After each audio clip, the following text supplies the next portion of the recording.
Hi ಎಲ್ರಿಗೂ ನಮಸ್ಕಾರ. Welcome to my YouTube channel. ಯಾರೆಲ್ಲ ಇನ್ನು ನಮ್ಮ ಚಾನಲ್ನ ಸಬ್ಸ್ಕ್ರೈಬ್ ಮಾಡಿದೆ ವಿಡಿಯೋ ನೋಡ್ತಿದ್ದೀರ ದಯವಿಟ್ಟು ಸಬ್ಸ್ಕ್ರೈಬ್ ಮಾಡ್ಕೊಳ್ಳಿ. ನಿಮ್ಗೇನಾದರೂ ನನ್ನ ವೀಡಿಯೋಸ್ಗಳು ಇಷ್ಟ ಆಯಿತು ಅಂದರೆ ನಿಮ್ಮ ಫ್ಯಾಮಿಲಿ ಫ್ರೆಂಡ್ಸ್ಗಳು ಶೇರ್ ಮಾಡಿ. ಕಂಪ್ಲೀಟ್ ವಿಡಿಯೋನ ನೋಡಿ, ಸ್ಕಿಪ್ ಮಾಡಬೇಡಿ. ಇವತ್ತಿನ ವಿಡಿಯೋನ ಸ್ಟಾರ್ಟ್ ಮಾಡ್ತಾ ಇದ್ದೀನಿ. ಬನ್ನಿ ಇವತ್ತು ಏನೆಲ್ಲ ಆಗುತ್ತೆ ಅಂತ ನಾನು ಈ ವಿಡಿಯೋದಲ್ಲಿ ಕ್ಯಾಪ್ಚರ್ ಮಾಡಿರ್ತೀನಿ. ನಿಮ್ಗೇನಾದರೂ ಇಷ್ಟ ಆಯಿತು ಅಂದರೆ ಒಂದು ಲೈಕ್ ಮಾಡೋದನ್ನು ಮರಿಬೇಡಿ. ಓಕೆನಾ? Let's start the video. First ಕಾಫಿನೋ ಹಾಲು ಏನಾದರೂ ಕುಡಿಬೇಕು, ಆಮೇಲೆ ಕೆಲಸಗಳನ್ನ ಸ್ಟಾರ್ಟ್ ಮಾಡಬೇಕು. ಅದಕ್ಕೆ ನಾನು ಇವತ್ತು ಕಾಫಿ ಮಾಡಿಕೊಂಡು ಕುಡಿತಾ ಇದ್ದೀನಿ. ಕುಡಿದ್ಬಿಟ್ಟು ಆಮೇಲೆ ಕೆಲಸ ಸ್ಟಾರ್ಟ್ ಮಾಡ್ತೀನಿ. ಇಲ್ಲಾಂದರೆ ಕೆಲಸ ಮಾಡೋಕ್ಕೆ ಆಗಲ್ಲ. ಅಯ್ಯೋ, ಬೆಳಿಗ್ಗೆ ಎದ್ದ ತಕ್ಷಣ ಟೀ ಕಾಫಿ ಹಾಲು ಏನಾದರೂ ಇರಬೇಕು, ಅವಾಗ ಮಾತ್ರ ನೆಕ್ಸ್ಟ್ ಕೆಲಸ ಮಾಡೋಕ್ಕೆ ಇಂಟ್ರೆಸ್ಟ್ ಬರುತ್ತೆ. ಇಲ್ಲ ಅಂದರೆ ಮೂಡ್ ಅಪ್ಸೆಟ್ ಆಗಿಬಿಡುತ್ತೆ, ಕೆಲಸ ಮಾಡೋಕ್ಕೂ ಇಂಟ್ರೆಸ್ಟ್ ಬರೋಲ್ಲ. ಅದಕ್ಕೆ ಫಸ್ಟು ಏನಾದರೂ ಕಾಯಿಸ್ಕೊಂಡು ಕುಡಿದ್ಬಿಡೋಣ, ಆಮೇಲೆ ಕೆಲಸ. ಫಸ್ಟ್ ನಾವು, ಆಮೇಲೆ ನೆಕ್ಸ್ಟ್ ಕೆಲಸ. ನಾನಿವತ್ತು ಏನು ಮಾಡ್ತಿದ್ದೀನಿ ಅಡುಗೆನ ಅಂದರೆ ಜೋಳದ ರೊಟ್ಟಿ ತರಕಾರಿ ಪಲ್ಯ ಮಾಡ್ತಿದ್ದೀನಿ. ಜೋಳದ ರೊಟ್ಟಿ ನನಗೆ ತುಂಬ ಇಷ್ಟ, ಆದರೆ ಮಾಡೋಕ್ಕೆ ಬರ್ತಿರ್ಲಿಲ್ಲ. ಇವಾಗ ಇದು 2ನೇ ಸಲ ನಾನು ಮಾಡ್ತಾ ಇರೋದು ಜೋಳದ ರೊಟ್ಟಿ. ಕಲ್ತ್ಕೊಂಡಿದ್ದೀನಿ ಇವಾಗ ಯಾವ ರೀತಿ ಮಾಡಬೇಕು ಅಂತ. ನಮ್ಮೂರ ಕಡೆ ಎಲ್ಲ ಯಾರಾದರೂ ಜೋಳದ ರೊಟ್ಟಿ ಔಟ್ಸೈಡಿಂದ ಬಂದು ಜೋಳದ ರೊಟ್ಟಿ ಜೋರಾಗಿ ಸೌಂಡ್ ಮಾಡ್ಕೊಂಡು ಬಡಿತಾ ಇರೋರು, ಅದು ನೋಡಿದ್ರೆ ಏನು ಮಾಡ್ತಾವ್ರೆ ಅಂತ ಅನ್ಕೋತಿದ್ದೆ. ರೊಟ್ಟಿನ ಅಷ್ಟು ಸೌಂಡ್ ಮಾಡ್ಕೊಂಡು ಬಡಿತಾ ಇದ್ರು. ಇವತ್ತು ನಾನು ಅದೇ ಜೋಳದ ರೊಟ್ಟಿನ ಮಾಡ್ತಿದ್ದೀನಿ. ಯಾವ ರೀತಿ ಮಾಡೋದು ನೋಡೋಣ ಬನ್ನಿ, ತೋರಿಸ್ಕೊಡ್ತೀನಿ ನಿಮಗೂ. ಓಕೆ, ನಾನಿಲ್ಲಿ ಜೋಳದ ಹಿಟ್ಟನ್ನ ಹಾಕೋತಾ ಇದ್ದೀನಿ. ಈ ರಾಯಚೂರು ಉತ್ತರ ಕರ್ನಾಟಕ ಸೈಡು ಮಾಡ್ತಾರಲ್ಲ ಆ ಥರ ಜೋಳದ ರೊಟ್ಟಿನ ಮಾಡ್ತಾ ಇದ್ದೀನಿ. ನನಗೆ ಇದು ತುಂಬಾ ಇಷ್ಟ ಜೋಳದ ರೊಟ್ಟಿ. ಇದು 2ನೇ ಸಲ ನಾನು ಮಾಡ್ತಾ ಇರೋದು. ಫಸ್ಟ್ ಟೈಮ್ ಮಾಡಿದಾಗ ಸ್ವಲ್ಪ ಚೆನ್ನಾಗಿ ಬರಲಿಲ್ಲ, ಓಕೆ ಥರ ಇತ್ತು. ಇವತ್ತು ಯಾವ ರೀತಿ ಬರುತ್ತೆ ನೋಡ್ತೀನಿ. ಚೆನ್ನಾಗಿ ಬರುತ್ತೆ ಅಂತ ಅಂದ್ಕೊಂಡಿದ್ದೀನಿ ಗಾಯ್ಸ್. ನೋಡಿ, ಬಿಸಿನೀರು ಇಷ್ಟು ಕಾಯಿಸಿದ್ದೀನಿ ನಾನು. ಗುಳ್ಳೆ ಬರ್ತಾಯಿತ್ತು, ಹೊಗೆ ಬರ್ತೈತೆ. ಇವಾಗ ಹಾಕ್ಕೋಬೇಕು. ಹಾಕ್ಕೊಂಡು ಬಿಸಿ ಇರುತ್ತಲ್ಲ, ಕೈಯಲ್ಲಂತೂ ಕಲ್ಸಕ್ಕೆ ಹೋಗಬೇಡಿ. ಒಂದು ಸ್ಪೂನ್ ಏನಾದರೂ ಯೂಸ್ ಮಾಡ್ಕೊಳ್ಳಿ, ಸುಟ್ಟೋಗ್ಬಿಡುತ್ತೆ ಕೈ. ಅದಕ್ಕೇ ತಣ್ಣೀರಂತೂ ಯೂಸ್ ಮಾಡೋಕ್ಕೆ ಹೋಗಬೇಡಿ, ರೊಟ್ಟಿ ತಟ್ಟಕ್ಕಾಗಲ್ಲ, ಅಲ್ಲೇ ಒಡ್ಕೊಂಬಿಡುತ್ತೆ. ಅದಕ್ಕೆ ನಮ್ಮ ಮಂಡ್ಯ ಸ್ಟೈಲಲ್ಲಿ ಹೆಂಗೆ ಅಕ್ಕಿ ರೊಟ್ಟಿ, ಈ ಮುದ್ದೆ, ಉಪ್ಸಾರು ಫೇಮಸ್ಸು, ಹಂಗೆ ಈ ಉತ್ತರ ಕರ್ನಾಟಕ ಸ್ಟೈಲು ಜೋಳದ ರೊಟ್ಟಿ. ನೋಡಿ, ಇವಾಗ ಇಷ್ಟು ಬಂದಿದೆ. ಇಷ್ಟು ಬಂದಾಗ ಸ್ವಲ್ಪ ಬಿಸಿ ಕಮ್ಮಿ ಆದಾಗ ಹಿಂಗೆ ಕೈಯಲ್ಲಿ ಹಾಕೊಂಡು ನೀಟಾಗಿ ನಾದಿ ಕಲಿಸ್ಬೇಕು, ನೀಟಾಗಿ ಕಲಿಸ್ಕೋಬೇಕು.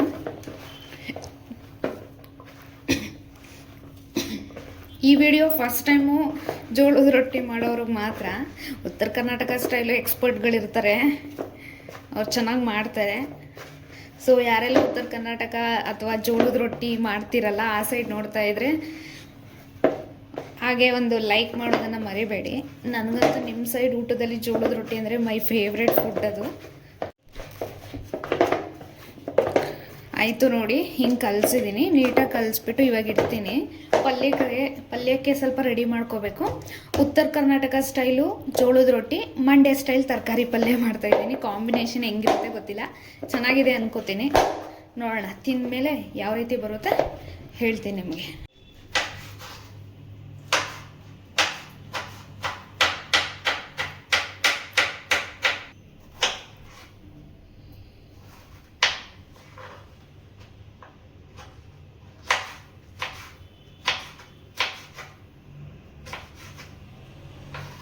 ಇದು ಬಂದು ಬ್ಯಾಚುಲರ್ಸ್ಗೆ ಈ ಥರ ಗೊಜ್ಜನ್ನು ಮಾಡ್ಕೋಬೋದು, ತುಂಬ ಈಸಿ. ಈಗ ಎಷ್ಟೋ ಬ್ಯಾಚುಲರ್ಸ್ ಹತ್ರ ಮಿಕ್ಸಿ ಇರಲ್ಲ, ತೊಗೊಂಡಿರಲ್ಲ, ಅಂಥವರಿಗೆ ಈ ಥರ ನೀವು ಮಾಡ್ಕೋಬೋದು, ಚೆನ್ನಾಗಿರುತ್ತೆ. ಇದು ನನಗೆ ನಮ್ಮಮ್ಮ ಹೇಳ್ಕೊಟ್ಟಿದ್ದು. ನಮ್ಮಮ್ಮ ಬಂದು ಅಕ್ಕಿ ರೊಟ್ಟಿಗೆ ಮಾಡ್ತಾಯಿತ್ತು ಫಸ್ಟು. ನಾವು ಕಾಲೇಜ್ಗೆ ಹೋಗುವಾಗ, ಸ್ಕೂಲ್ಗೆ ಹೋಗುವಾಗ ಇದೇನು ರುಬ್ಬಂಗಿಲ್ಲ, ಏನಿಲ್ಲ. ಮತ್ತು ಖಾರದ ಪುಡಿನೂ ಬೇಕಾಗಿಲ್ಲ. ಈಗ ಬ್ಯಾಚುಲರ್ಸು ಖಾರದ ಪುಡಿ ಮಾಡಿಸೋದಾಗಲಿ ಇರಲ್ಲ, ಪ್ಯಾಕೆಟ್ ತರ್ತಾರೆ ಅಂಗಡಿಯಿಂದ. ಅವರು ಬೇಕಂದರೆ ಧನಿಯಾ ಪೌಡ್ರು ತಗೊಬಂದು ಇಟ್ಕೊಂಡಿರ್ತಾರೆ. ಆಬ್ವಿಯಸ್ಲಿ ಬ್ಯಾಚುಲರ್ಸ್ ಎಲ್ಲ ಇಟ್ಕೊಂಡೇ ಇರ್ತಾರೆ ಧನಿಯಾ ಪೌಡ್ರು, ಚಿಲ್ಲಿ ಪೌಡ್ರು. ಆ ಧನಿಯಾ ಪೌಡ್ರ್ ಹಾಕ್ಕೊಂಡು ಇದು ಮಾಡ್ಕೋಬೋದು. ಅಂದರೆ ಸಿಂಪಲ್, ಅಂದರೆ ವೆರಿ ಸಿಂಪಲ್ಲೆಸ್ಟ್ ರೆಸಿಪಿ ಅಂತ ಹೇಳ್ಬೋದು. ಬ್ಯಾಚುಲರ್ಸ್ಗೆ ಮಾತ್ರ ಈ ವಿಡಿಯೋ ತುಂಬ ಹೆಲ್ಪ್ಫುಲ್ ಆಗುತ್ತೆ. ಒಂದ್ಸಲ ಟೇಸ್ಟ್ ಮಾಡಿ ನೀವು ಚಪಾತಿ ಇಲ್ಲ ರೈಸು ಯಾವುದಕ್ಕಾದರೂ ತಿನ್ಬೋದು. ತುಂಬ ಏನೋ ಒಂಥರ ಡಿಫ್ರೆಂಟಾಗಿ ಚೆನ್ನಾಗಿರುತ್ತೆ ಟೇಸ್ಟು. ನಾನಿಲ್ಲಿ ಸಾಸಿವೆ ಹಾಕೋತಾ ಇದ್ದೀನಿ. ಆಲ್ರೆಡಿ ಎಣ್ಣೆ ಹಾಕ್ಕೊಂಡು ಅದು ಸ್ವಲ್ಪ ಕಾದ್ಮೇಲೆ ಸಾಸಿವೆ ಹಾಕ್ಕೊಂಡೆ. ಇವಾಗ ಕರಿಬೇವು ಹಾಕೋತಾ ಇದ್ದೀನಿ. ಈರುಳ್ಳಿ ಹಾಕ್ಕೊಂಡು ನೀಟಾಗಿ ಫ್ರೈ ಮಾಡ್ಕೋಬೇಕು. ಇಂಥದ್ದೇ ತರಕಾರಿ ಹಾಕೋಬೇಕು ಅಂತ ಏನಿಲ್ಲ. ನಿಮ್ಮ ಹತ್ರ ಯಾವ ತರಕಾರಿ ಇರುತ್ತೆ ಅದನ್ನು ಹಾಕೊಳ್ಳಿ. ನಾನು ಈಗ ಸೀಸನ್ ಅಲ್ವಾ ಈಗ ಬಟಾಣಿದು, ಅದಕ್ಕೆ ಬಟಾಣಿನೂ ಹಾಕೋತಾ ಇದ್ದೀನಿ. ಇಲ್ಲಾಂದರೆ ನೀವು ಕಡಲೆಬೇಳೆನೂ ನೆನೆ ಹಾಕಿ ಹಾಕೋಬೋದು. ಕಡಲೆಬೇಳೆ ಇಲ್ಲದೇನೂ ಹಂಗೇನೂ ಮಾಡ್ಬೋದು, ಚೆನ್ನಾಗಿರುತ್ತೆ ಮಾತ್ರ. ಕ್ಯಾಪ್ಸಿಕಮ್ ಇದ್ದರೆ ಕ್ಯಾಪ್ಸಿಕಮ್ಮು ಏನಾದರೂ ಹಾಕೋಬೋದು. ಇಂಥದ್ದೇ ತರಕಾರಿ ಬೇಕು ಅಂತ ಏನಿಲ್ಲ, ನಿಮ್ಮ ಮನೆ ಯಾವ ತರಕಾರಿ ಇರುತ್ತೆ ಅದನ್ನು ಹಾಕೋಬೋದು. ಬಟಾಣಿ ಹಾಕೋತಾ ಇದ್ದೀನಿ.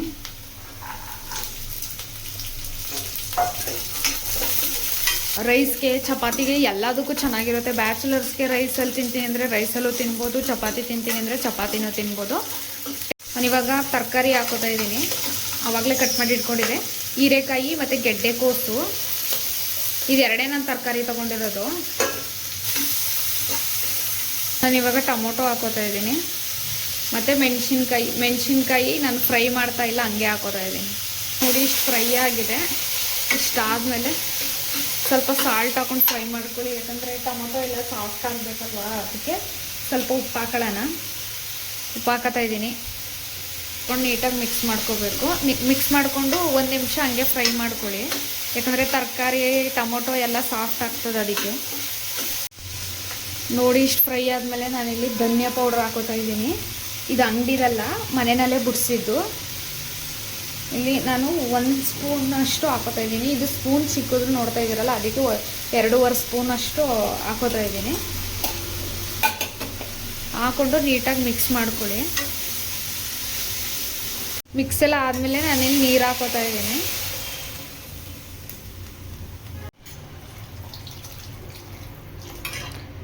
ನೀರು ಸ್ವಲ್ಪ ನಾನು ಜಾಸ್ತಿ ಹಾಕೋತೀನಿ, ಯಾಕೆಂದರೆ ತರಕಾರಿ ಬೇಯಬೇಕಲ್ವ. ತರಕಾರಿ ಬೆಂದಮೇಲೆ ನೀರೆಲ್ಲ ಸ್ವಲ್ಪ ಕಮ್ಮಿ ಆಗುತ್ತೆ, ಅದಕ್ಕೆ ಸ್ವಲ್ಪ ನೀರು ಜಾಸ್ತಿ ಹಾಕ್ಕೊಂಡು ತರಕಾರಿ ನೀಟಾಗಿ ಬೇಯಿಸ್ಕೊತೀನಿ. ನೀರು ಜಾಸ್ತಿ ಹಾಕಿಲ್ಲ ಅಂದರೆ ಅರ್ಧಂಬರ್ಧಂ ತರಕಾರಿ ಬೆಂದಂಗೆ ಆಗಿರುತ್ತೆ, ಅದಕ್ಕೆ ನೀರು ಜಾಸ್ತಿ ಹಾಕ್ಕೊಂಡು ಬೇಯಿಸ್ಕೋಬೇಕು. ನಾನಿಲ್ಲಿ ಪ್ಲೇಟ್ ಮುಚ್ಚಿಬಿಟ್ಟು ಬೇಯಿಸೋಕೆ ಇಡ್ತಾ ಇದ್ದೀನಿ. ನೋಡಿ ಇಷ್ಟು ಅರ್ಧ ನೀರು ಹಿಂಗೋಗೈತೆ. ಆವಾಗ ನಾನಿಲ್ಲಿ ಉಪ್ಪು ಹಾಕ್ಕೊತಾ ಇದ್ದೀನಿ. ಉಪ್ಪು ಹಾಕ್ಕೊಂಡು ನಾವು ಇಲ್ಲಿ ಒಂದು 5 ನಿಮಿಷ ಬೇಯಿಸ್ಕೋಬೇಕು. ಉಪ್ಪು ಸ್ವಲ್ಪನೇ ಹಾಕ್ಕೊಳ್ಳಿ, ಯಾಕೆ ಅಂದರೆ ಇದು ಉಪ್ಪು ಜಾಸ್ತಿ ತಗೊಳ್ಳಲ್ಲ, ಉಪ್ಪಾಗೋ ಚಾನ್ಸಸ್ ಇರುತ್ತೆ. ಯಾಕಂದರೆ ನೀವು ಮಾಡಿದ್ರೆ ಉಪ್ಪು ಜಾಸ್ತಿ ಹಾಕಿದ್ರೂ ನಡೆಯುತ್ತೆ, ಬಟ್ ಇದು ರುಬ್ಬಿರಲ್ವಲ್ಲ, ಅದಕ್ಕೆ ಉಪ್ಪು ಜಾಸ್ತಿ ತಗೊಳ್ಳಲ್ಲ. ನೋಡಿ ಇದು ಬೇಯ್ತೈತೆ. ಇದು ಬೆಂದಮೇಲೆ ಇಲ್ಲಿ ಕೊತ್ತಂಬರಿ ಸೊಪ್ಪು ಹಾಕೋತಾ ಇದ್ದೀನಿ, ಮಾಡ್ಕೋತಾ ಇದ್ದೀನಿ. ಅದಾದಮೇಲೆ ಕಾಯಿ ತುರಿ ಹಾಕೋತಾ ಇದ್ದೀನಿ ನಾನು. ಕಾಯಿ ತುರಿ ಹಾಕ್ಕೊಂಡು ನೀಟಾಗಿ ಮಿಕ್ಸ್ ಮಾಡ್ಕೊಳ್ಳಿ. ನೋಡಿ ಗಾಯ್ಸ್, ಗೊಜ್ಜಾಯಿತು. ಹಿಟ್ಟನ್ನ ನಾವು ಕಲಸಿಟ್ಟಿದ್ವಲ್ಲ, ಅದು ಸ್ವಲ್ಪ ಮೇಲ್ಗಡೆ ಡ್ರೈ ಆದಂಗೆ ಇರುತ್ತೆ.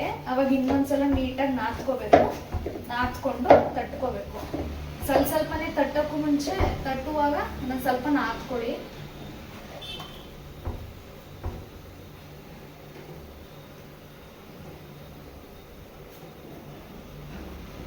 ಕೈಯಲ್ಲಾದರೂ ತಟ್ಬೋದು, ನೀವು ಚಪಾತಿ ಒತ್ತುತ್ತೀವಲ್ಲ ಲಟ್ಟಣಿಗೆಲ್ಲಾದರೂ ತಟ್ಕೋಬೋದು. ನಾನಿಲ್ಲಿ ಕೈಯಲ್ಲೇ ತಟ್ತಾ ಇದ್ದೀನಿ. ನಿಮ್ಗೆ ಆದರೆ ಕೈಯಲ್ಲಿ ತಟ್ಕೊಳ್ಳಿ, ಇಲ್ಲ ಅಂದರೆ ಲಟ್ಟಣಿಗೆ ತಟ್ಕೊಳ್ಳಿ. ತವೆ ಕಾಯಕ್ಕಿಡೋಣ, ಇವಾಗ ರೊಟ್ಟಿ ತಟ್ಟೋಣ. ರಿಂಗ್ ಹಾಕೊಂಡು ತಟ್ಟಕ್ಕಾಗಲ್ಲ ಗೈಸ್, ಕೈಗೆ ಹೊಡ್ಕೊಳ್ಳುತ್ತೆ, ಮತ್ತೆ ರೊಟ್ಟಿನೂ ಮಾರ್ಕ್ ಬರುತ್ತೆ. ಅದಕ್ಕೆ ನಾನು ರಿಂಗ್ ತೆಗೆದ್ಬಿಟ್ಟು ತರ್ತೀನಿ.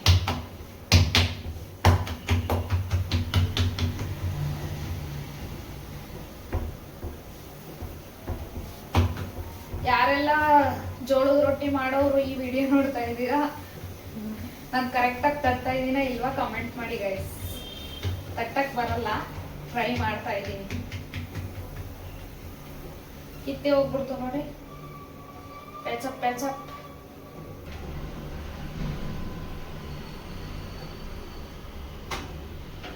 ಲಟ್ಟಣಿಗೆ ಲಟ್ಸೋಣ ಅಂತ ತಗೊಂಡೆ. ಅದೇನಾಗುತ್ತೆ ಅಂದ್ರೆ ಮಧ್ಯದಲ್ಲಿ ಚೆನ್ನಾಗಿ ಬರುತ್ತೆ. ಎಡ್ಜ್ ಇರುತ್ತಲ್ಲ, ಆ ಎಡ್ಜಲ್ಲಿ ಏನೋ ಒಂಥರ ಕಟ್ಟಾದಂಗೆ ಬರ್ತಾ ಇತ್ತು. ಅದಕ್ಕೆ ನಾನು ಅದ್ರಲ್ಲಿ ಮಾಡ್ತಾ ಇಲ್ಲ, ಕೈಯಲ್ಲೇ ತಟ್ತಾ ಇದ್ದೀನಿ. ಕೈಯಲ್ಲಿ ತಟ್ಟೋಕ್ಕೇನೆ ಈಸಿ.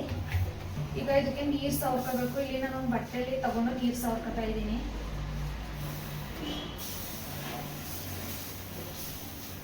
ಈ ತರ ರೊಟ್ಟಿ ಮಾಡಕ್ಕೆ ನನಗೆ ನನ್ನ ಫ್ರೆಂಡ್ ಹೇಳಿದ್ದು. ಅವಳು ಬಂದು ದಾವಣಗೆರೆ ಸೈಡ್ ಅವಳು ಹೇಳಿದ್ಲು, ಅದಕ್ಕೆ ನಾನು ಈ ಥರ ಮಾಡ್ತಾ ಇದ್ದೀನಿ ಗೈಸ್. ನೀವೊಂದ್ಸಲ ಟ್ರೈ ಮಾಡಿ. ನೀರು ಸವರದ್ಮೇಲೆ ನೀಟಾಗಿ ಸೈಡಲ್ಲೆಲ್ಲ ಕಚ್ಕೊಂಡೈತೆ ಇಲ್ವಾ ನೋಡ್ಕೋಬೇಕು. ನೋಡಿಕೊಂಡು ನೀಟಾಗಿ ಎತ್ತಿ ಮಡ್ಚ್ಕೋಬೇಕು. ಇದನ್ನ ಕಡಕ್ ರೊಟ್ಟಿ ತರಾನು ಮಾಡ್ಕೊತಾರೆ. ಮಾಡ್ಬಿಟ್ಟು ಚೆನ್ನಾಗಿ ಬಿಸಿಲಲ್ಲಿ ಒಣಗಿಸ್ಬಿಟ್ಟು ಸ್ಟೋರ್ ಮಾಡಿ ಇಟ್ಕೋತಾರೆ. ಆರಾಮಾಗಿ ತಿನ್ಬೋದು. ಅದಂತೂ ಸೂಪರ್ ಆಗಿರುತ್ತೆ. ಅದಕ್ಕೆ ಚಟ್ನಿ ಪುಡಿ ಅಂದರೆ ಕಡಲೆ ಬೀಜ ಮೆಣಸಿನ್ಕಾಯಿ ಹಾಕಿ ಚಟ್ನಿ ಪುಡಿ ಮಾಡಿಕೊಂಡು ಅದಕ್ಕೆ ಸ್ವಲ್ಪ ಮೊಸರು ಹಾಕೊಂಡು ಕಡಕ್ ರೊಟ್ಟಿ ತಿಂತಾ ಇದ್ರೆ ಚೆನ್ನಾಗಿರುತ್ತೆ. ಅದರಲ್ಲೂ ಚಿಕನ್ಗಂತೂ ಮಾಡ್ಕೊಂಡ್ಬಿಟ್ರೆ ಆಹಾ ತಿಂತಾ ಇದ್ರೆ ಸೂಪರ್ ಆಗಿರುತ್ತೆ. ಚಿಕನ್ ಕೂಡ ಮಾಡ್ಕೊಬೋದು, ಚೆನ್ನಾಗಿರುತ್ತೆ ಚಿಕನ್ಗೆ. ರೊಟ್ಟಿ ಎಲ್ಲ ತಟ್ಟಾಯಿತು. ಇವಾಗ ತಟ್ಟೆಗೆ ಹಾಕೋತಾ ಇದ್ದೀನಿ. ತಟ್ಟೆಗೆ ಹಾಕೊಂಡು ತಿನ್ನೋದೇನೆ. ನಾನು ಈ ಪಲ್ಯನ ಅಕ್ಕಿ ರೊಟ್ಟಿಗೆ ಮಾಡ್ತಾಯಿದ್ದೆ. ಇವತ್ತು ಜೋಳದ ರೊಟ್ಟಿಗೆ ಮಾಡಿದ್ದೀನಿ. ಕಾಂಬಿನೇಷನ್ ಚೆನ್ನಾಗಿರುತ್ತಾ ನೋಡೋಣ, ಟೇಸ್ಟ್ ಮಾಡಿ ಹೇಳ್ತೀನಿ. ನಿಮಗೂ ಏನಾದರೂ ಇಷ್ಟ ಆಯಿತು ಅಂದರೆ ನಿಮ್ಮ ಮನೇಲೂ ಒಂದ್ಸಲ ಟ್ರೈ ಮಾಡಿ.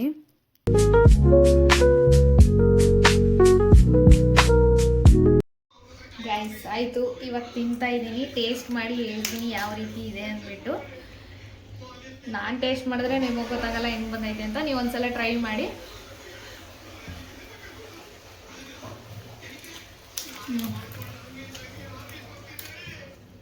ಚೆನ್ನಾಗಿದೆ. ಗೊಜ್ಜು ಹತ್ರ ಸೂಪರ್ ಆಗಿದೆ. ರೊಟ್ಟಿ ಮತ್ತು ತರಕಾರಿ ಪಲ್ಯ ಕಾಂಬಿನೇಷನ್ ಚೆನ್ನಾಗಿದೆ. ಒಂದ್ಸಲ ಟ್ರೈ ಮಾಡಿ ನೀವು. ನೋಡಿದ್ರಲ್ಲ ನಾನು ಯಾವ ರೀತಿ ರೊಟ್ಟಿ ಪಲ್ಯನ ಮಾಡಿದೆ ಅಂದ್ಬಿಟ್ಟು. ನಿಮಗೂ ಈ ವಿಡಿಯೋ ಇಷ್ಟ ಆಗಿತ್ತು ಅಂದರೆ ನೀವೊಂದ್ಸಲ ಮನೆಯಲ್ಲಿ ಟ್ರೈ ಮಾಡಿ ಯಾವ ರೀತಿ ಬರುತ್ತೆ ಅಂತ ನನಗೂ ಕೂಡ ತಿಳಿಸಿ. ಸೊ ಇವತ್ತಿನ ವಿಡಿಯೋ ಇದಾಗಿತ್ತು. ಯಾರೆಲ್ಲ ಇನ್ನು ನಮ್ಮ ಚಾನಲ್ನ ಸಬ್ಸ್ಕ್ರೈಬ್ ಮಾಡದೆ ವಿಡಿಯೋ ನೋಡ್ತಿದ್ರೆ ದಯವಿಟ್ಟು ಸಬ್ಸ್ಕ್ರೈಬ್ ಮಾಡ್ಕೊಳ್ಳಿ. ನನ್ನ ವಿಡಿಯೋಗಳು ನಿಮ್ಗೆ ಇಷ್ಟ ಆಯಿತು ಅಂದರೆ ಲೈಕ್ ಮಾಡೋದನ್ನ ಮರಿಬೇಡಿ. ಹಾಗೂ ನಿಮ್ಮ ಫ್ಯಾಮಿಲಿ ಫ್ರೆಂಡ್ಸ್ಗೂ ಶೇರ್ ಮಾಡಿ. ಸೊ ಈ ವಿಡಿಯೋನ ನಾನು ಇಲ್ಲಿಗೆ ಎಂಡ್ ಮಾಡ್ತಾ ಇದ್ದೀನಿ. ನೆಕ್ಸ್ಟ್ ವಿಡಿಯೋದಲ್ಲಿ ಸಿಗೋಣ. ಅಲ್ಲಿವರೆಗೂ ಬಾಯ್ ಬಾಯ್, ಟೇಕ್ ಕೇರ್.